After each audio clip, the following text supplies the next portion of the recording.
จันเตือจ้าหากนะหากนางตีหมอกไผ่ก็เป็นผู้หญิงน้ำไม้ปานน้ำมันยิ่งนางสาวหากนาเลยก็เอาสิริจันเตือจ้าต้นมือใจหมอกคือ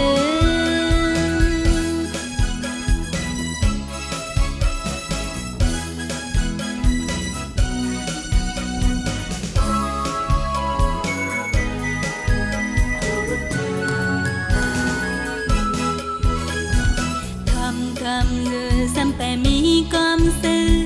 ใครลานใครว่าใครงินใครทำเสียงเงินวันหัวใจสืบสู่ต่อไปเข่งตีดีเปิ้นนังมีน้องฮักก็มีน้องมองฮักเนื้อฮักนางตีหมอกไผ่ก็เป็นผู้หญิงน้ำไม้ปันน้ำอ่อนยิ่งนางสาวฮักนาเลยก็เอาสิริจันตือจ้า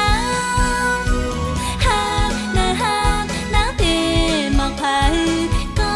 เป็นผู้หญิงน้ำไม้ปานน้ำมันยิ่งนางสาว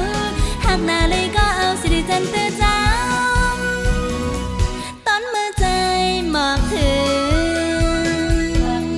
คือสักแต่มีความสื่อใครลานใครว่าใครงินใครทำเสียงเงินวันหัวใจสืบสู่ต่อไปที่ตีนี้บนนั้นมีน้องฮักก็มีน้องมองฮักเนื้อฮักนางตีหมอกไผ่ก็เป็นผู้หญิงน้ำไม้ปันน้ำมันยิ่งนางสาวหากนาเลยก็เอาสิริจันตือจ้าฮักเนื้อฮักนางตีหมอกไผ่ก็เป็นผู้หญิงน้ำไม้ปันน้ำมันยิ่งนางสาวหากนาเลยก็เอาสิริจันตือ